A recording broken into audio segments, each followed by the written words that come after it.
Hi, Stamper fans. Welcome to another Make It Monday. I am Nan Gerlitz, independent Stampin' Up! Demonstrator from Bloomington, Illinois, and I am here live on my Facebook page every Monday night at 7 p.m. Central Time. So thank you so much for joining me. We will hang out a couple of secs here, see if we get some eyeballs. Usually I have some people joining me live, so I just want to make sure I don't leave anybody in the dust. All righty. And then I got home from work today and realized I'm pretty sure I had the same shirt that I had on last Monday. So I guess it's my Monday shirt. So I changed for all of you. So you didn't think you were watching last week's video. Hello, Penny. Good to see you. All righty. So we have some fun things for you tonight. I hope I've got some good tips for you. You know, that's always my my jam. That's what I try to do, is give you some good tips and things that you can learn or remember. Because there are things that I learned 20 years ago, and then I get reminded of them. I'm like, oh, yeah, that's brilliant. So maybe if you knew these things, maybe I'll just remind you. So let's go ahead and change the camera view here.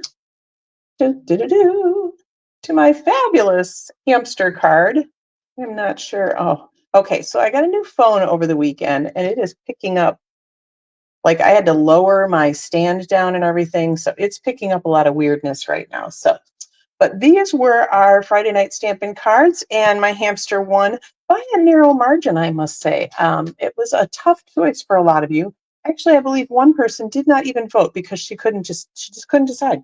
So but we are making hamster boy here tonight. Penny and I know that hamsters drive the best cars because she has a Kia Soul and I used to have a Kia Soul, so we love our hamster cars. Okay, so this is one of the new products that will be out in the new annual catalog that starts on May 1st. And so this is our Hearts and Hugs bundle. You betcha. The hearts. So as always, I put a supply list link with cardstock measurements in the video description. Some of the items, like this one on the supply link, won't really be live until May 1st. So it's going to say that this costs like $9,000 or something. Ignore that. And then come back May 1st and get it then. So, but we will be using that, and I will be showing you how to make this cool background. And this card is, it's almost a direct copy of one that I saw at Onstage. So here I am bringing you the ideas I learned, right? But it was mostly the background she did, but I know she used that hamster too. So I didn't go back and look at her card to copy exactly, but I did want to show you how she did this background because it was so cool. So we will be starting with a base of pecan pie, which is like, think it might be my new favorite brown, which if you knew me in the days of old, you wouldn't even think I would have a favorite brown because brown is not my color, but I do have favorite browns now. So pecan pie, and we've got an inside white piece and an outside white piece. Okay, then we have a little scrap to stamp our hamster on, and a little piece of Flirty Flamingo to stamp our greeting on. So let's go ahead and stamp our hamster. Let's get him going, right? We're gonna hold off on that background and keep you in suspense a little bit. Also, I wanted to point out how cute and awesome is this that Stampin' Up! Die cut the middles out of these guys. Because if you've ever like smashed into an ink pad a little too hard and gotten the ink on the inside of a image like that, and then you go to stamp it and you get this big blotch in the middle of them, not cool. So they cut those out. And the other cool thing is, if you remember from a couple of weeks ago when I made my own background stamp with leftover rubber, you can also use these pieces. So now I've got like cool curvy pieces to add to my custom background stamp. So love that, because I can't tell you how often I will accidentally stamp the middle. It's very not cool. This is stays on. Hang on just a moment.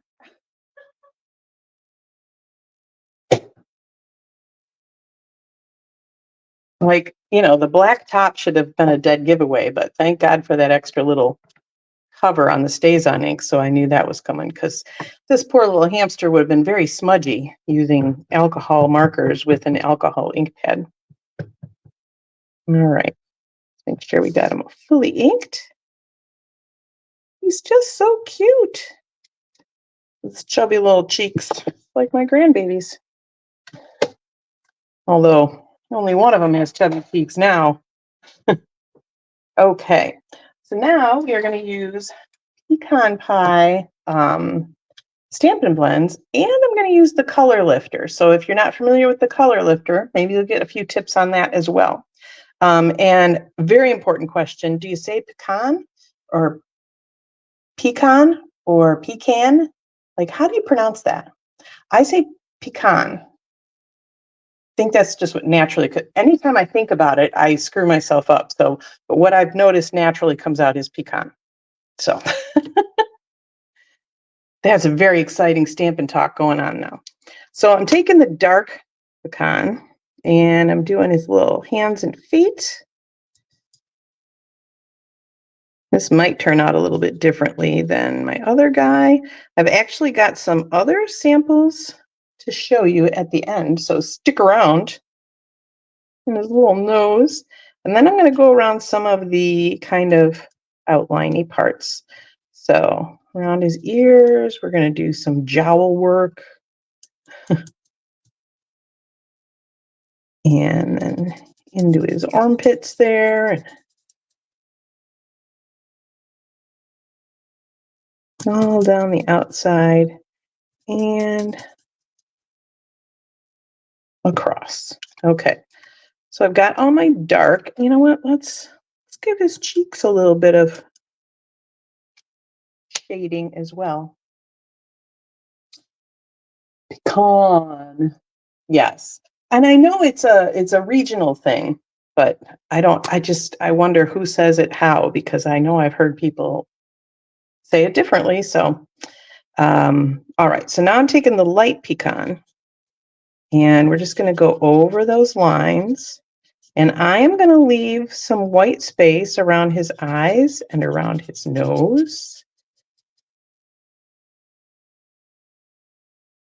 Oh, he's so cute. And I'm going to leave white space in the middle of his belly.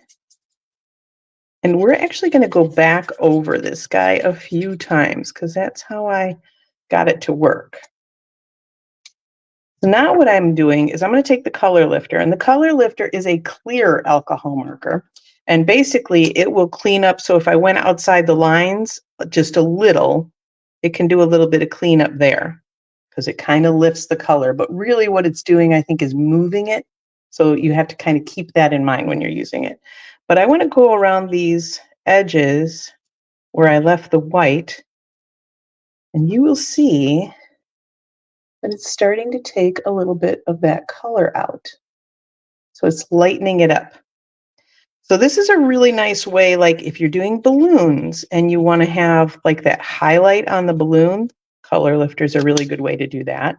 Now, I don't want to have this like halo effect though. So that's why I'm going to go back over it with some of these other colors again. And I'm actually going to bring in a little more of the dark. We're really going to give them some shading. And this was one of those things, and I've heard it said by people that, you know, whose coloring I admire, that don't be afraid to just layer on the color. And it's very, very true. So now I've got the light, and I'm going to go back over those dark lines I just made because we don't want anything harsh, right? And then I'm kind of cutting into where I did the color lifter. And I think if you go, like, especially with a hamster, right? He's furry, so you want to have kind of a jagged edge. You don't want to have it be all smooth like an eclipse. Anybody see the eclipse today? We were close to the totality. I think we were in the 90-some percent. I did not go out. I had to work. But it was really cool to see the just the different lighting that was happening as it got closer, and then it hit, and then it lightened up so quickly afterwards. It was so cool. So there you go. So you can see that we've got, I'm trying to get the lighting, there we go. You can see that we've got like some lightness in there, but it's not that kind of ring around his belly. We didn't want that. So 94%. Oh, and I saw what Al got put together for you guys out on the patio. That's pretty cool. So you had a nice pinhole camera that was ginormous. Yeah, I heard that it did get chillier. Couple of my director and then our HR person went outside. They had glasses. And so they went outside to watch and try to get some pics. And of course, they were awful. And unless you have the right equipment. I think our director, I think I heard her saying that her husband had a sun filter on his camera.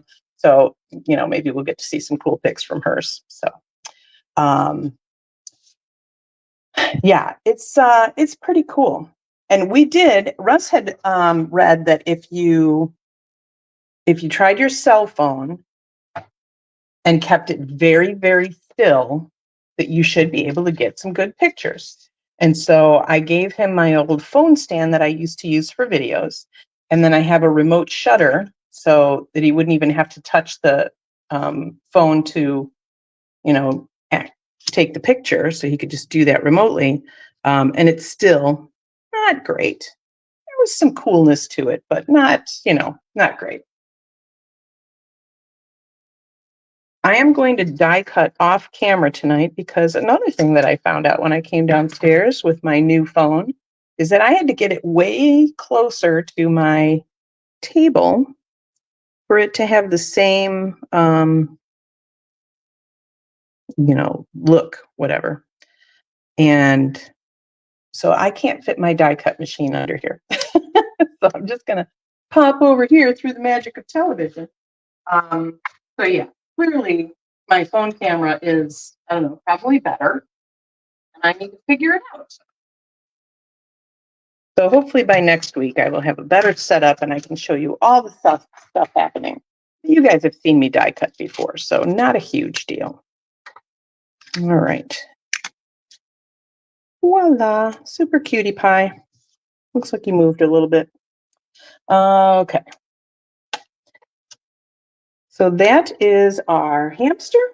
Let's go ahead and stamp our greeting while we've got stamping stuff going on. I did not bring my Stampin' Chamois over here, but I am going to wing it. I just stamped off that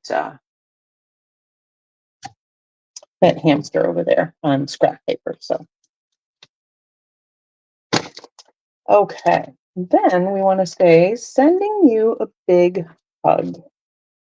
That's awesome. And that's exactly what he looks like he's doing.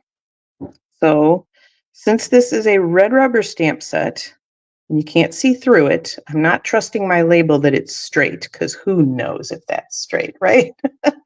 So I'm lining my block up with one of the grids, and then I'm going to line as best I can the bottom of my sentiment up with another grid. So that way I know if I line my cardstock up with a grid, it's going to be straight, right? And then when I go to stamp, I can line one of the edges of my block up with a grid line and it should be good. So I'm using real red here. My whole vibe was real red and pecan pie. I want to get that kind of centered and then we'll pop it on a grid line. Straight down, straight up. La la.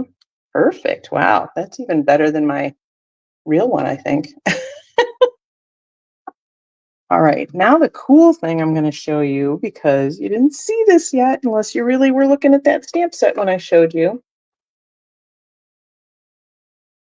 Because on the inside, we're sending him a big hug, right? Sending you a big hug. We're going to grab my pecan pie ink for the inside. Let's get this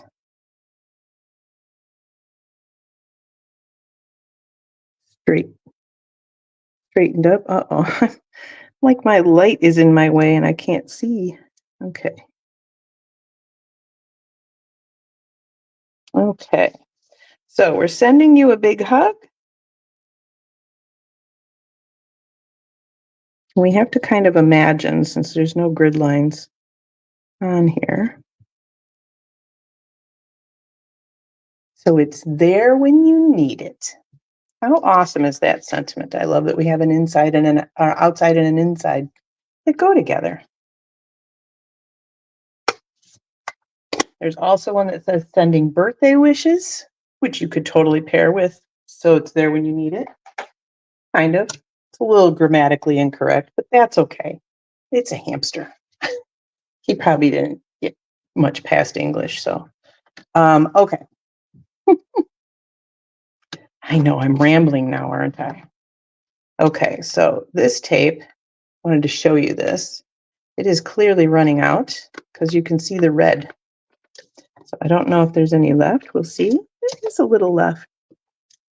But that will tell you that, hey, just about time to change for a refill. And when you do the refill, you have to take your little topper off and you just pop those apart. This comes right out and then you put the new one right back in. I think I might be able to get another swipe or two out of there. So.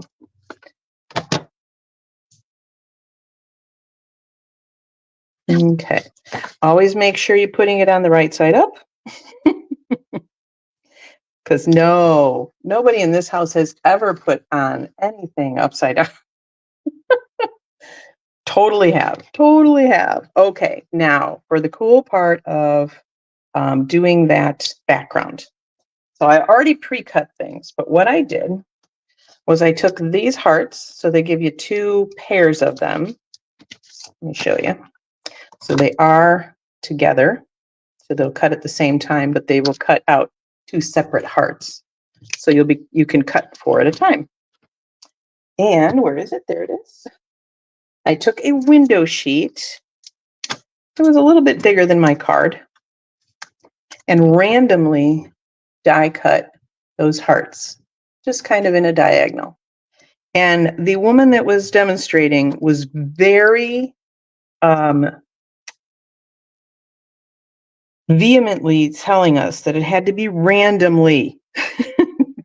Don't worry about it, just do it. And I loved that. I loved that permission for sure. So I have taped down my card front, the white piece, just so it doesn't move. And now I'm taping down my window sheet. And then we're going to grab our blending brush. And this one is my red one. So any of the reds and pinks, I use this one for. That is also amazing, right? I know. Like, just window sheets are your backgrounds, are your stencils. So I'm going to pop that off a little bit, and then we're just going to go at it. And you make it as dark or as light as you want. You can always add more ink. With these tiny hearts, too, you don't get so much of the lines. So you don't have to worry as much about the blending. You can kind of go right down on them. And you can see I am making a little bit of a mess out of this window sheet. This is the same one I used last Friday, and I used it again on one of the cards I'm going to show you later. And then all I did was rinse it in water, and all of it comes right off because it's just water-based ink. You can use it again and again and again. And there's your cool background.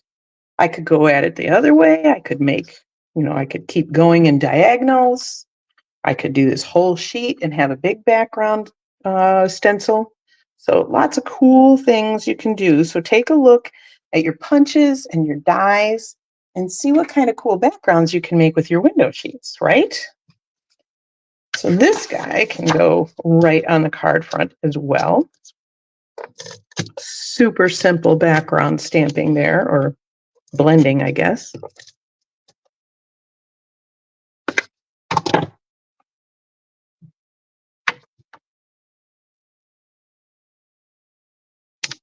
All righty, we got that there. And then I did some die cutting ahead of time as well, and I cut some of those hearts out of red, but I also saved the ones that came out of the window sheet that you can't see. There you go. So I saved those as well. Whoops. Sorry about that. I hope nobody got motion sickness. And now I'm just going to add some little dots of glue.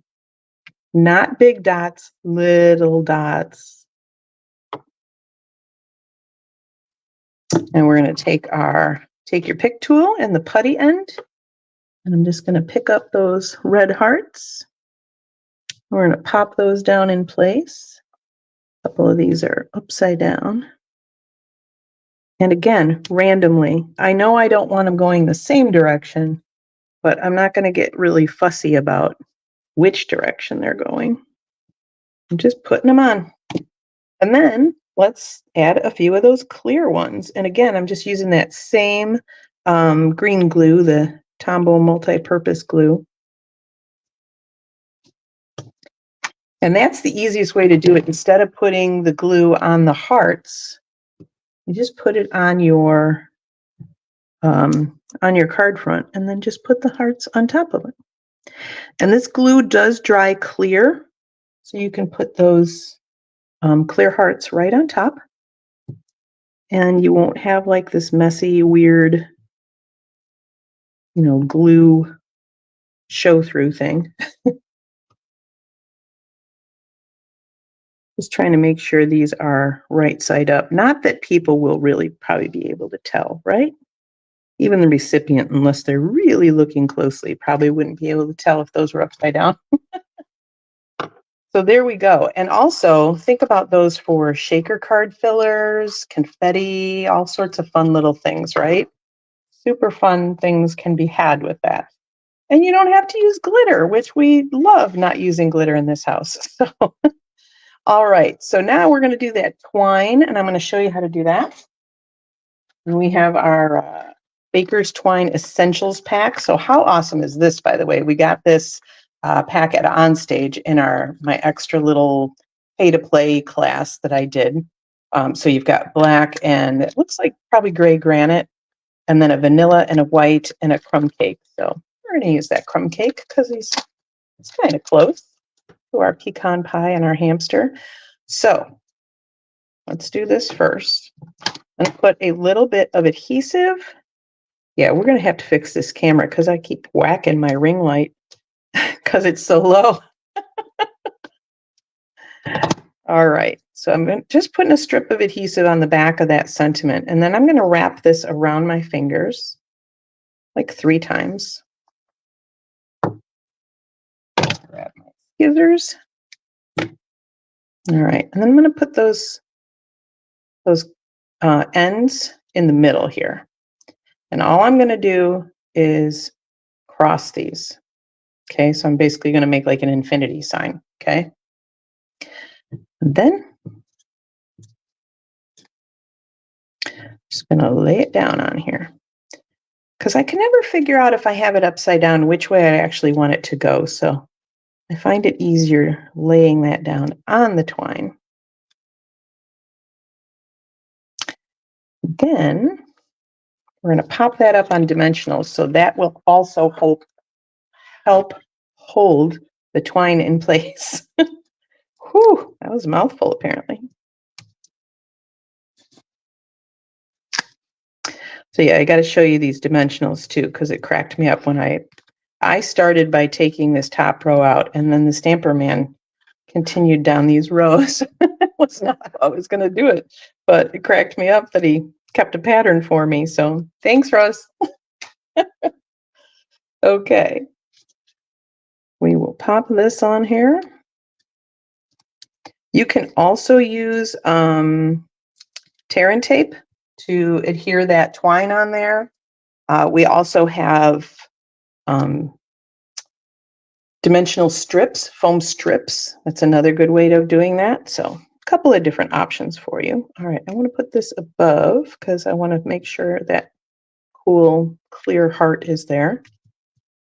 And then you can start to kind of fuss with your twine a little bit once it's all adhered, so you have some separation and it looks a little more purposefully sloppy.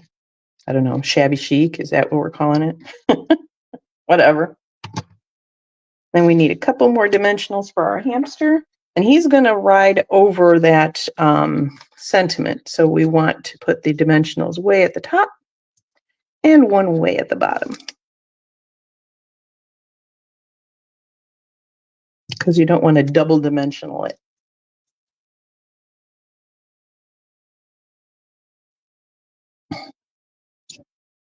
All right.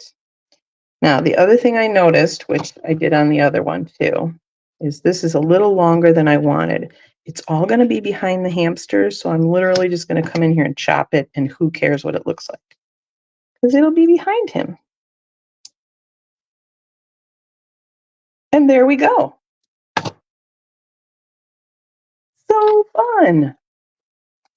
Oh, if they were being sold differently, yeah. Because Funny Man is he's being nice though. He's keeping a pattern for me. He knows how I like a pattern. So, okay, now I promised you a couple more versions of this card. So this is kind of what I feel like is my vibe. I'm kind of right in the middle. I sometimes like to do clean and simple, but mostly I'm more in the middle. I like a little zhuzh on my cards. But other people are way over the top and love to layer it up, right? So I made you one of each of those.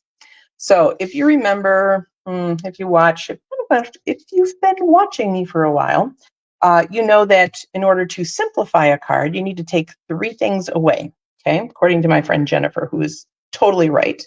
So what I did was I took away the dies, I took away the twine, and I took away the extra card base. And here is what you have. Oh, and the blends, that's what I took away, the blends, yes. So we've got a plain, thick, basic white card base.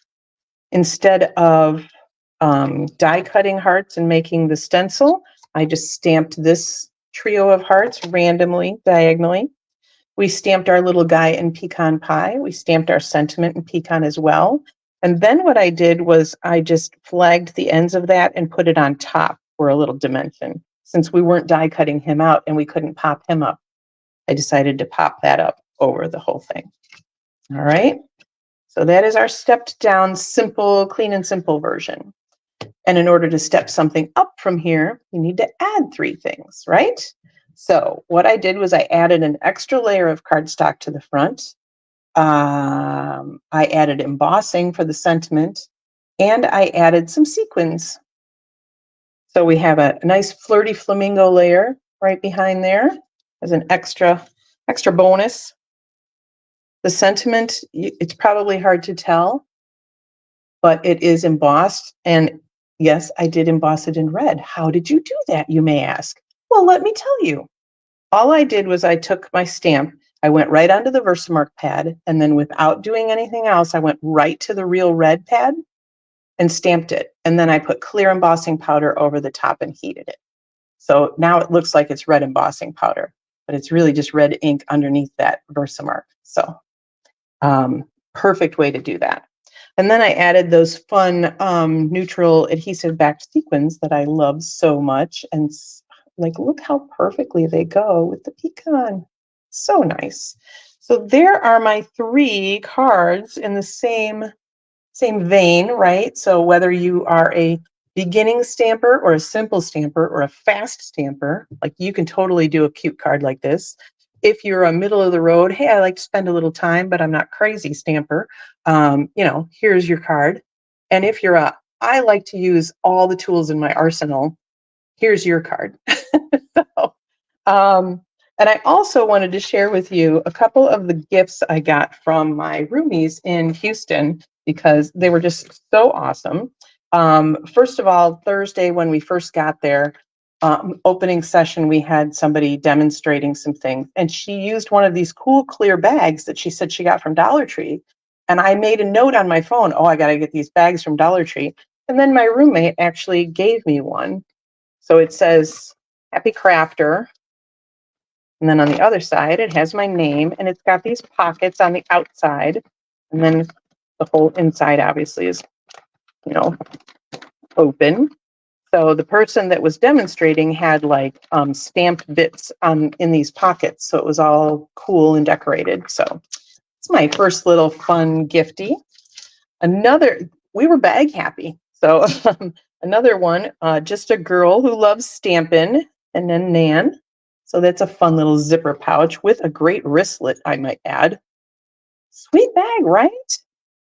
And then this is actually kind of my favorite. It's one of those recycled little coin pouches. So I will buy the shit out of that shit. And if you're like me, that's me and Stampin' Up. I will buy the shit out of that shit. One other thing I wanted to show you that my roommate Judy gave me was this cool handmade thing, right? It is a lip balm holder. Like, how cool is that? And it's made out of half of a 6x6 piece of designer paper. Absolutely fabulous. So I did figure out how to make these. So I don't know, would you all like to have me do that on a live some night? Teach you how to make these little lip balm holders? You know, shoot me a comment. Let me know if you want to see that, because I will be happy to teach you. All righty. Okay, let me pop back up here. Talk to y'all real quick. So I want to remind you that the sale for Last Chance products starts tomorrow, April 9th, which also happens to be my dad's birthday. So happy heavenly birthday to my dad tomorrow. You would love to learn how. Okay, I knew you would. You love a fun fold. So yes, April 9th is when the sale of the Last Chance products starts. So some of the items are on sale. If you are on Facebook here, you can just go to the top of my Facebook page, excuse me, and I have pinned a post with the retiring lists on there. If you're not on Facebook, or if you just want to go to my store, just go to my online store. The link is in the video description, and you can see Last Chance products starting tomorrow. They will have a special link for that. So you can see what's on sale and what's just there, full price. But there's probably like 25 or 30 items from the original list that have already sold out. So what I'm telling you is get on there early and order what you love, because it might go. So yeah, I think that's about it. So, all right, I hope you learned a little something new tonight. I will be back next Monday, as always, at 7 p.m. Central. And until then, I'm still Nan Gerlitz. Happy stamping.